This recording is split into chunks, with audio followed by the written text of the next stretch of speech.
Pessoal, agora que nós já temos a situação da aula passada, né, mencionada, e essa discussão aqui foi feita, nós temos aqui a situação da aula de hoje. A high school student is trying to make the varsity team.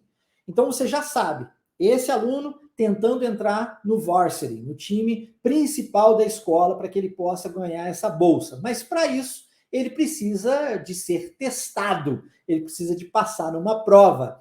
E ele vai passar essa prova junto com o coach, que é o treinador desse time. E a primeira pergunta que ele faz é, logo após a prova, para o coach, ansioso para saber a resposta, para saber se ele entrou ou não entrou, é: "So, coach, how did I do?" Então aqui, nós começamos com a palavrinha so, que na aula passada eu trouxe a palavra then, são sinônimos, then e so, ambas significando então, tá? E ele está falando com o treinador dele. Aliás, a palavra coach significa treinador, se você não sabe, tá? E aí ele pergunta, how did I do? Olha que interessante aqui. Nós temos o did, termina com esse som de D, né? E nós temos o I. Lembra que eu disse na aula passada que se uma palavra termina com o som de T, e a T de tatu, e a próxima palavra começa com o som de uma consoante, de uma vogal, a tendência é juntarmos isso? Bom, isso acontece igualmente com a letra D, de dado, tá? Igual aqui no caso de did. Os Ds e os Ts, muito comumente em inglês, principalmente no inglês americano, são transformados em R. Então, quando nós temos uma próxima palavra com o som de uma vogal, que é o caso do I, a gente junta did I, viu que o D é transformado em R? Did I, ok? How did I do? Isso é extremamente importante, aliás, divisor de águas, se é que você deseja assistir seus filmes no original e sem legenda e entendê-los.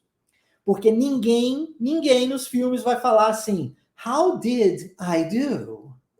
Ninguém vai falar isso, tá? Eles vão dizer, how did I do? Que é mais natural, beleza? E esse inglês natural é minha responsabilidade ensiná-lo para você. Então a pergunta, so coach, how did I do? O que ele quer saber? Como ele se saiu, como é que foi esse teste para ele, né? Tá ansioso para saber se ele entrou para o varsity ou não. Assim como nós fizemos na aula passada, eu preciso que você esteja ativo no processo de aprendizado, caso contrário, não há aprendizado, apenas ensino. E para você praticar aquilo que você recebe agora, eu vou entregar a pronúncia, preciso que você feche os olhos e então repita comigo, tá? A frase, so coach, how did I do? Neste caso, Diogo está perguntando aqui se no inglês britânico também tem esse som. Sim, Diogo, tem. Apesar de, em algumas palavras, como, por exemplo, water, né? Ao invés de pronunciar water, eles pronunciam water. Aliás, não é só a letra T e nem só a letra D, mas também o ER, né? O R é mais aberto no inglês britânico e no inglês americano é mais fechado. Quando eu falo americano, eu estou incluindo o Canadá, beleza? Estados Unidos e Canadá possuem a mesma forma de pronunciar inglês, de falar inglês. Quando eu falo britânico, eu estou incluindo Austrália, Nova Zelândia, Irlanda, eles possuem mais ou menos a mesma forma, Inglaterra, obviamente, de falar inglês. Então, se nós pegamos a palavra água, que em inglês americano eu pronunciaria water, olha como é que isso é fechado. Water, tá vendo? Fechado. No inglês britânico, já ficaria water, aberto, viu? Water.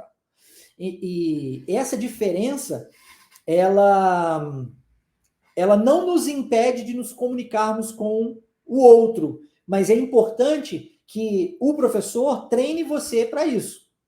Dentro da Wave, por exemplo, você vai ter acesso a conteúdos em inglês britânico e americano e outros países falando inglês para que você treine, porque tudo que você treina, você repete. Se você não treinar, você não consegue repetir. Então tem que ter treino, tá?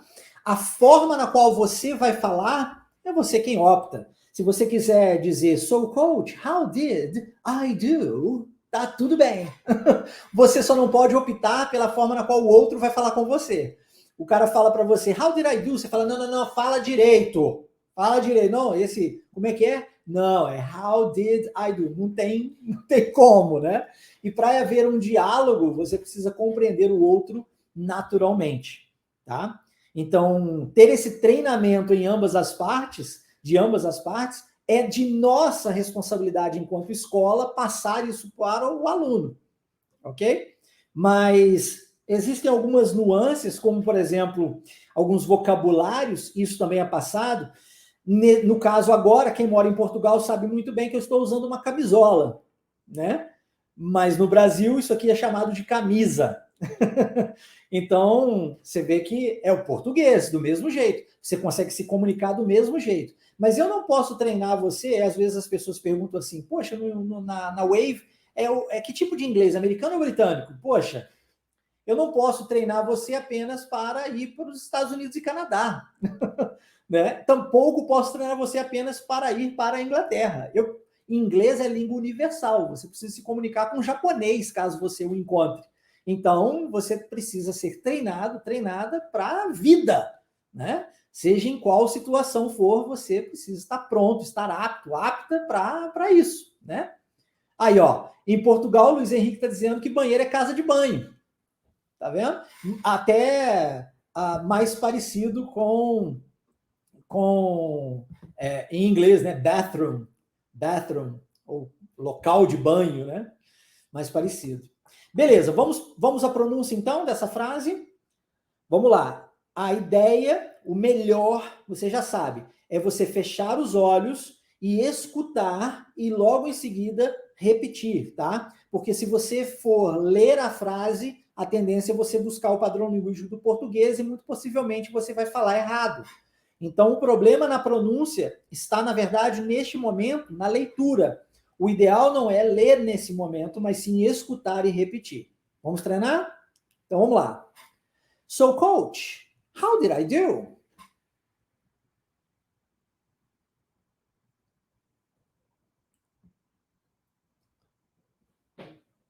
So, coach, how did I do?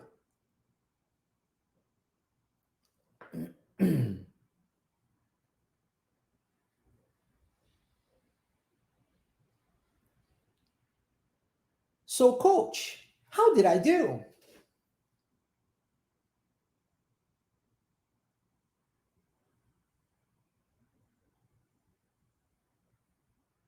Muito bom, muito bom. Este é o caminho. Este é o caminho. É você escutar e repetir, tá? Tem que escutar e repetir. Quanto mais você escutar e repetir, melhor você vai ficar. Se você não treinar essa compreensão auditiva e a repetição daquilo que você escuta, muito possivelmente você não vai conseguir uma pronúncia mais refinada. Para você adquirir essa pronúncia mais refinada, você tem que treinar a sua fala. E essa fala precisa ser igual você conquistou o seu português, ouvindo e repetindo, ouvindo e repetindo. Se você não escutar e não repetir, ficar só lendo, novamente, muito possivelmente você vai ficar muito bom na sua compreensão de leitura. Beleza? Por isso que aqui a gente segue o mesmo padrão, o mesmo esquema que você seguiu quando você aprendeu o português, que foi através da escuta e da repetição, tá? Aí vem a resposta do professor, né? Do coach, do treinador, né? You did well. You did well.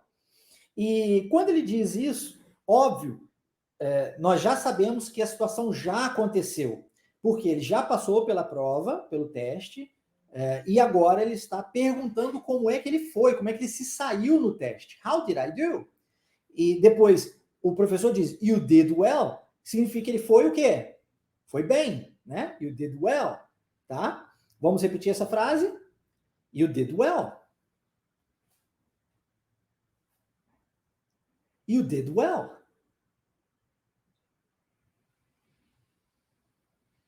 You did well. You did well. Muito bom, muito bom. Luiz está perguntando se eu recomendo o estudo de cada fonema. Cara, a forma mais fácil de se aprender o idioma é a forma na qual você aprendeu o português. Como é que foi que você aprendeu o português? Frase feita. Frase feita. Igual aqui, tá? Frase feita é o melhor caminho. E aí você tem os padrões linguísticos, que você vai pegando conforme você vai estudando. E dentro da Wave a gente ensina muito padrão linguístico, falei muito sobre isso na aula passada, né? E vou mencionar isso algumas vezes hoje aqui. Mas quanto mais padrão linguístico você souber, mais fácil fica para você deduzir a pronúncia correta das palavras novas que você encontrar pelo caminho, tá? Daí vem a pergunta, did I make varsity? Então, olha só, quando ele pergunta para o coach, né, para o treinador, se ele foi bem, na verdade ele não quer saber se ele foi bem. O intuito dele é saber se ele entrou pro time, pô. Did I make varsity? É isso que ele quer saber. O professor fala, não, você foi bem, pô. Você foi muito bem. Tá, mas se eu fui bem, se eu fui mal, isso pouco importa. Eu quero saber se eu entrei pro time. Did I make varsity? Né? Essa é a pergunta. Vamos lá? Did I make varsity? Did I make varsity?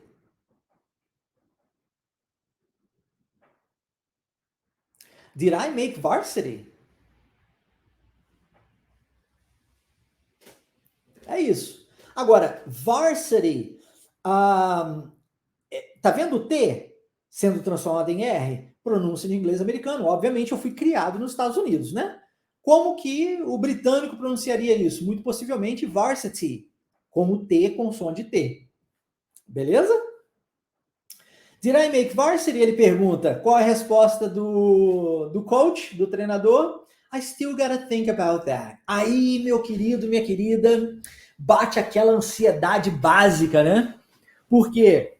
Porque ele quer saber se ele entrou para o time e o professor diz que ainda precisa pensar. I still gotta think about that. Eu ainda preciso de pensar. Think.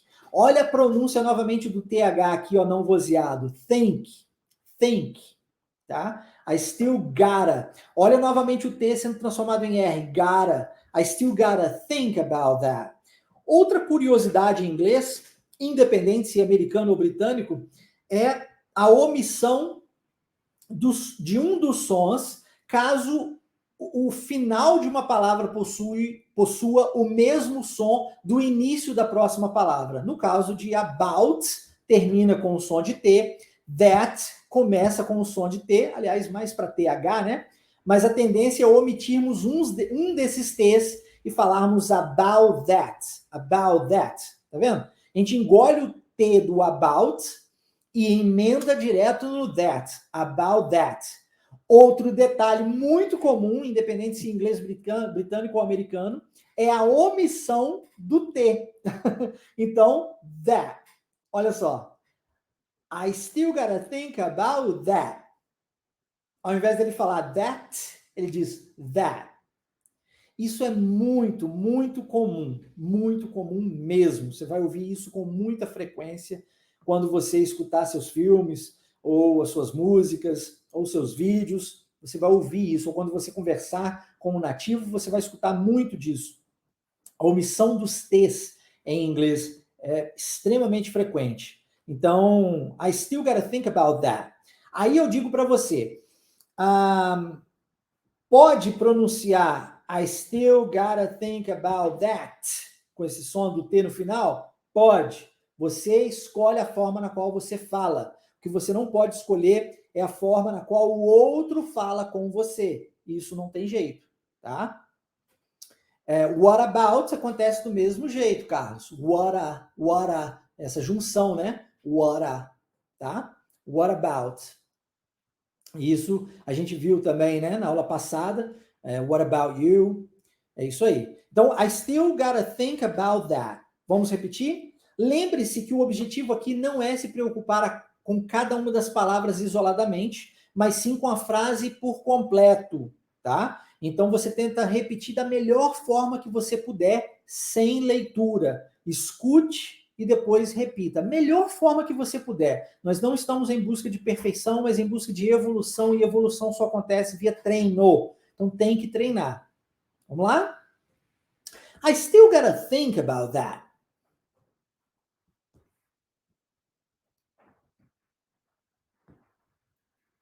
I still gotta think about that.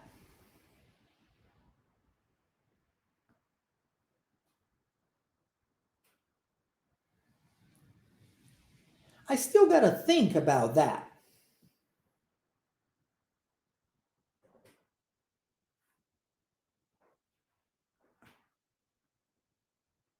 Ok? Ficou claro? I still gotta think about that. Lembra da aula passada quando eu disse que quando a frase é muito longa, se ficar muito complexo para você, você não somente pode, como deve, dissecá-la em partes? Aqui pode ser a mesma coisa. Você pode ficar no I still, I still, I still, foca no treino do I still. Depois, gotta think, gotta think, gotta think, gotta think. E por último, about that, about that, about that. Você treina a frase separadamente, depois você linka e aí você consegue pronunciá-la com maior facilidade. Tudo é uma questão de saber como fazer e logo em seguida treino. Tem que ter o treino, tá? Tem que treinar.